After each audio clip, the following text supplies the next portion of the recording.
seriously, I was just literally kind of writing out my little roadmap of what I wanted to talk to you guys about. Side note, stop. Why is it when I get close to my camera, it kind of goes, like, it does this, maybe it's the volume. I really need to take more time and get to know my camera, if you know what I mean. Because it, remember that one time I posted and I said that it was really blurring up and doing all kinds of weird, strange things? I notice sometimes that I think I scare it if I talk too loud. It's like, ooh, it should be used to me by now. It should be okay. It's okay. It's okay. Anyway, so I have a lot to tell you guys, but I tried to organize my thoughts so that vlogs going forward will flow. I'm going to do what I've done all my life. When you're in sales, what do? You tell them what you're going to tell them, you tell them what you're telling them, and then you tell them what you told them. Aren't you excited? I just brought you into that little sales world. But anyway, the theme for today is I want to talk to you guys about learning from adversity and moving forward towards diversity. Did you write that down? Write it down. I'll give you time to take notes later. I'm hot. And anyway, today started off being a bad day. I hate to say that because this whole country is having a bad day lately. But seriously, for you guys that have been watching, you know, everything crazy that's been going on with my job, and I'm not alone.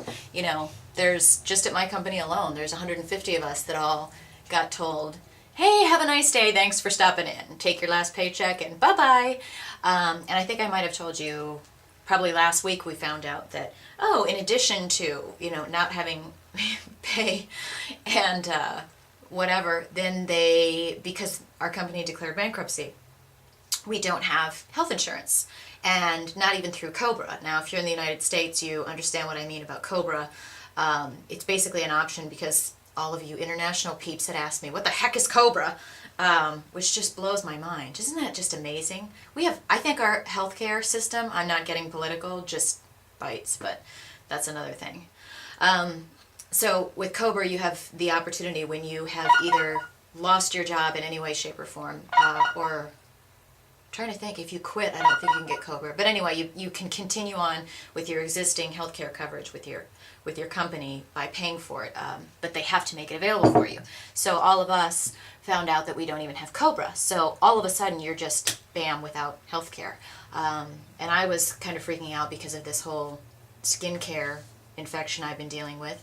The medication that I'm on is probably about $300 a month if I don't have healthcare insurance. So I was very upset about that because today I had to go get my prescription refilled, and just thinking, I was just waiting to drive up and find out that that was the case. So I was dreading that, and then I get a call from American Express about my, well, I thought it was just telemarketing, and then they left a message today.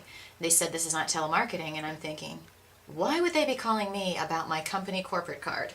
And for those of you that aren't in sales, you know, whatever company I've worked for, you always have a corporate card, but it's not really your card. It's just they have a main account, they add you to it, you get a card, and you spend on it, you turn your expenses in, yada, yada, yada. So anyway, I called American Express back, and they're like, hi, you haven't paid your account in 90 days.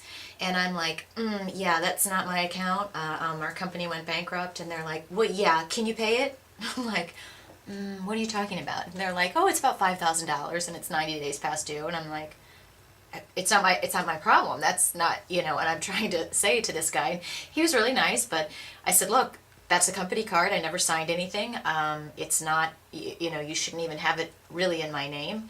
And he's like, well, we haven't been notified that your company filed bankruptcy. Can you do it for me? I'm thinking, hi, this is not my job. You know, I've just been trying to work on this company acquisition for two weeks. I'm in sales, people. This is not my job to buy and sell companies. It's not my job to inform American Express about, you know, the state of my company's bankruptcy. It's like, where is this coming from? I think for some reason, somebody must have put out a website that says, you know, for all your issues, call Kelly.com. I don't know. Maybe the guys at Enron are going to call me and ask for some help.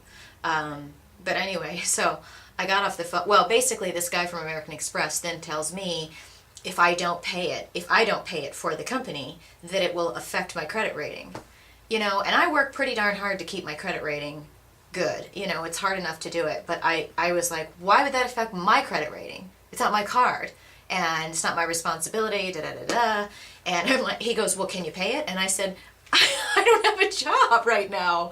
He's like, so we're going on and off, and I just got off the phone, and I really thought I was going to lose my mind today. Seriously, I'm like, I'm like looking out my window waiting for like a big truck to come driving through my window, because I'm like, it wouldn't surprise me. I would literally just sit here like this, and a big, huge, like, I imagine like a big, you know, wrecking ball would come through, and I'd just be here like this. Oh yeah, I'm gonna need to clean that up. Whatever. So, needless to say, I got off the phone, and Kelly Alexa was crying. I finally think I lost it. I just was like, I really do not want another day of bad news. I don't care that I'm not the only one. I don't care that the whole world is going through this. I just needed a moment. So I was talking to my mom, and you know, she was fine. And I know that I knew, even when I was getting all upset, I knew that, you know, you have to, like I said before, you have to look at stuff that happens and just, you can let yourself get upset about it. We're all human, but then you have to just say, okay, you know, doing this is not getting me anywhere. It's not going to make things worse. It's not going to make things better. Well, it can make things worse, because then you can get sick and worn down, which certainly has been happening to me the past week or so. But anyway, so after that, I just, I took a hot bath, and then I came back in here. I've had 4 interviews today, phone interviews, which is good, some of them good. One of them was, and a couple webinars, and I'm just talked out, but I have another one coming up here any second. So I wanted to get my vlog in for you guys. But, you know, I said this before, there's, with all of the craziness that's going on, there still is so much opportunity out there. And my hair is just, sorry, really bothering me today. But really, I mean, every single day I am seeing more and more opportunity, and I'm so excited. I mean, everything that I've been learning, and I don't want to bore you guys because this is my fitness blog, but you know, there's so much opportunity out there. I know this economy is crazy, but you know, just in what I'm doing and what I'm learning with social media and how that affects companies and how companies can take advantage of it, not necessarily just from a sales perspective, but really from a customer service perspective, from you know, a PR, if you will, kind of perspective. It's just incredible, and it excites me so much that, you know, I'm in this position of saying, oh my gosh, you know, I have so much to offer. I'm talking about this with existing clients, you know, that I consult with, and I would really like to do this. I would really like to be able to help individuals and companies really navigate through the system, because there's definitely a right and a wrong way to do it. And I love it. I love everything I'm learning. The people that I'm meeting, my God, I can't say it enough. Every day I'm meeting new people.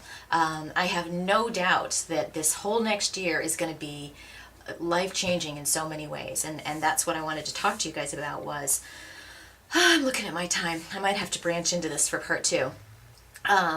But, you know, even when you have, it seems like every door being closed, I've said this before, when God closes one door, you just got to look for the ones that are opening. And I think too many of us fall into that path of, and it sure is easy to do right now, fall into that path of, oh my God, you know, what else could happen? I was saying that today, seriously. I was saying, what else could possibly happen?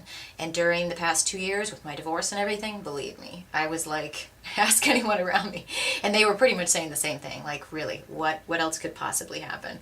I usually don't say the phrase, it can't get any worse, because quite often it does.